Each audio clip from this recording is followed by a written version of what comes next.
Welcome to a new episode of Scientific Smart Coaching covering conceptual notes for pharmacy students. Welcome back to a new episode of Scientific Smart Coaching.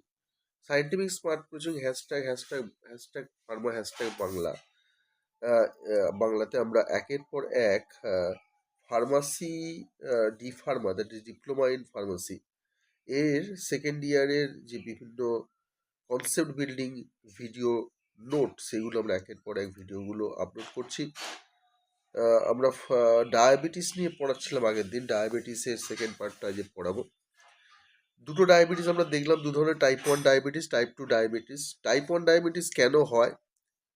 যখন আমাদের body, আমাদের দেহ যখন insulin আর তৈরি করতে পারছে না, তখন হয় একদমই পারছে না, তখন হয় টাইপ 1 ডায়াবেটিস। টাইপ 2 ডায়াবেটিসে ইনসুলিন তৈরি করবে, ইনসুলিন আমাদের বডি বা দেহ তৈরি করছে, কিন্তু তা উপযুক্ত মাত্রায় না, অর্থাৎ যতটা দরকার ততটা মাত্রা ইনসুলিন তৈরি করতে পারছে না, তখন হয় টাইপ 2 ডায়াবেটিস। তাহলে ডায়াবেটিস তৈরি হচ্ছে কিন্তু অতটা নয়, তাহলে সেটা হচ্ছে টাইপ 2 ডায়াবেটিস। তা এজ অর্থাৎ কিনা কোন বয়সে হচ্ছে যদি বলা যায়, তাহলে টাইপ 1 ডায়াবেটিস সাধারণত আরম্ভ হচ্ছে ছোটোবেলায়, but can develop at any age. কিন্তু যে কোনো সময় এটা তৈরি হতে পারে, কোনো একজন ছোটোবেলায় তৈরি হবে এরকম কোনো মানে নেই। টাইপ 2 ডায়াবেটিস যে কোনো সময়, এটা আবার যে কোনো সময়, ছোটোবেলায় তৈরি হয় না, কিন্তু মোস্ট প্রবাবলি 45 বছরের বেশি বয়স যখন হয় তখন টাইপ 2 ডায়াবেটিস হয়।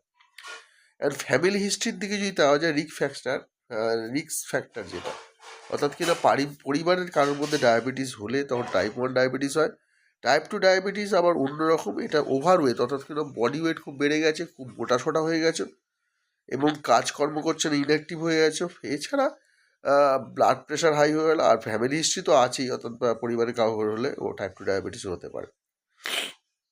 সিমটমস, বেড ওয়েটিং, অর্থাৎ কিনা বিছানা ভিজিয়ে দিচ্ছে, ব্লাডি ভিশন, চোখ একদম দেখতে পাচ্ছে না, ফ্রিকুয়েন্ট ইউরিনেশন, বারবার বেশি হচ্ছে, ইনক্রিজড অ্যাপেটাইট অ্যান্ড থ্রাস্ট, খুব খিদে পাচ্ছে, জল পিপাসা পাচ্ছে, মুড চেঞ্জেস অ্যান্ড ইরিটেবিলিটি, অর্থাৎ কিনা খুব খিচখিচে ভাব, মুড চেঞ্জ হচ্ছে, টায়ার্ডনেস, অতিরিক্ত টায়ার্ডনেস, উইকনেস, দুর্বল হয়ে যাচ্ছে, আনএক্সপ্লেন্ড ওয়েট লস, একদম ওয়েট লস হচ্ছে, হঠাৎ করে ওজন কমে যাচ্ছে। এগুলো টাইপ 1 ডায়াবেটিসের, এগুলো হচ্ছে সিমটম বা কী কী রোগের প্রাদুর্ভাব হলে কী কী দেখব।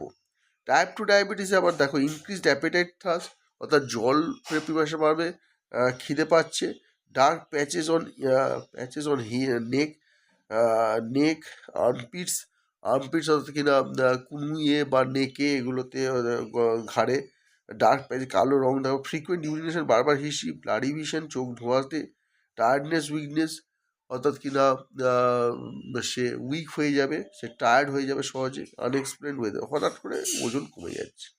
প্রিভেনশান, টাইপ 1 ডায়াবেটিসে কোনো জানা ওষুধ নেই, তবে কোনো জানা ওষুধ নেই। টাইপ 2 ডায়াবেটিসে বলছি হেলদি লাইফস্টাইল, ভালোভাবে ব্যায়াম ট্যায়াম করবে, ঠিকঠাক করে কাজকর্ম করবে, হেলদি লাইফস্টাইল এনজয় করতে হবে, তবে টাইপ 2 ডায়াবেটিস থেকে প্রিভেন্ট পাবে।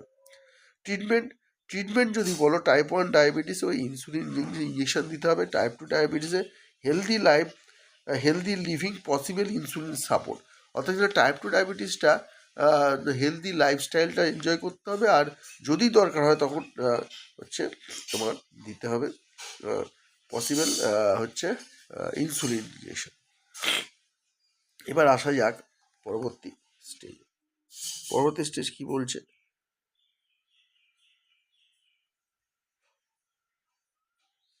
কিছু কিছু জিনিস এখানে জানতে হবে, কিছু কিছু জিনিস জানতে হবে বলতে আমরা যেটা বলছি,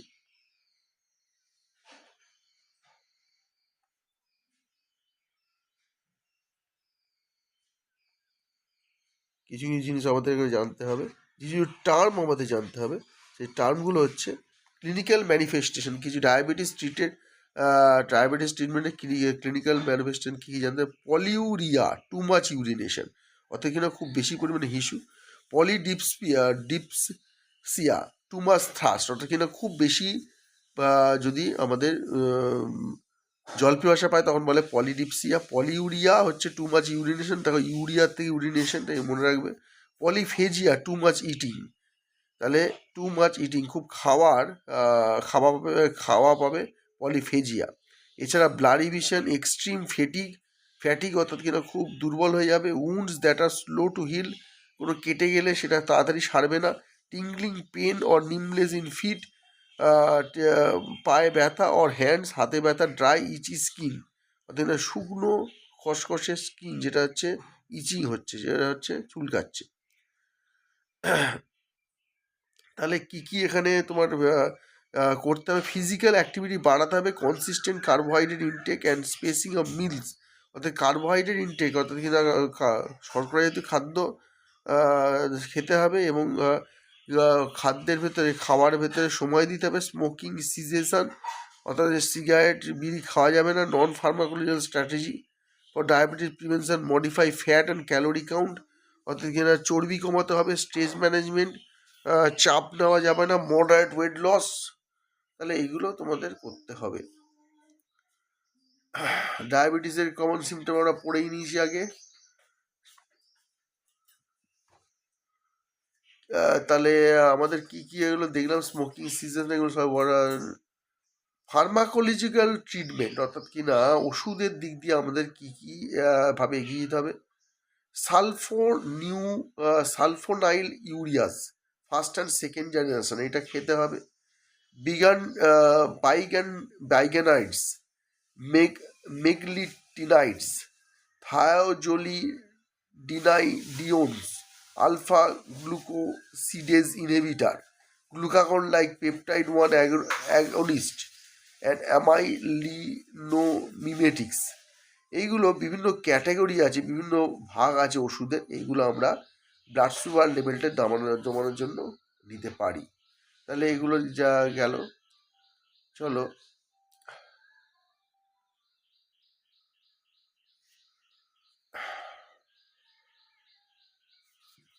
এইগুলো আমরা যে ডিটেলসে দেখি,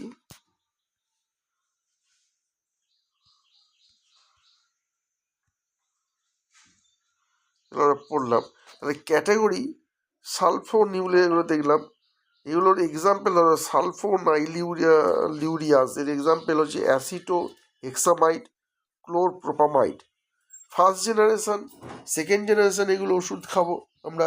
সেকেন্ড জেনারেশন হচ্ছে গ্লুবিউরাইড, গ্লিম্পিরাইড ওষুধটা অনেকেই খায় সেকেন্ড জেনারেশন ডায়াবেটিসের জন্য। বিগুয়ানাইডস এক্সাম্পল হল মেটফর্মিন তো একদম রেগুলার ওষুধ খায়। মেকটিনাইডস এক্সাম্পল হচ্ছে নেটাগ্লিডিন, রেপাগ্লিডিন। এছাড়া থায়োজোলিডাইনোডিওনস এক্সাম্পল গ্লিটাজোন, রোজিগ্লিটাজোন একটু মুখস্থ করতে হবে। আলফা গ্লুকোসিডেজ ইনহিবিটার এক্সাম্পল হচ্ছে acarbose, miglitol. Glucagon like peptide 1 agonist example হচ্ছে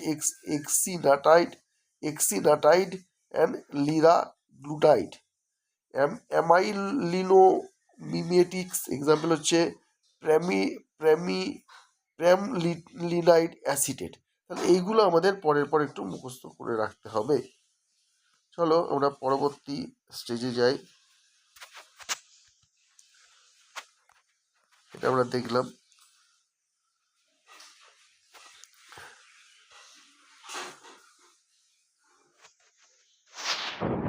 তাহলে আমরা এগুলো পার্থক্যটা পড়েছি।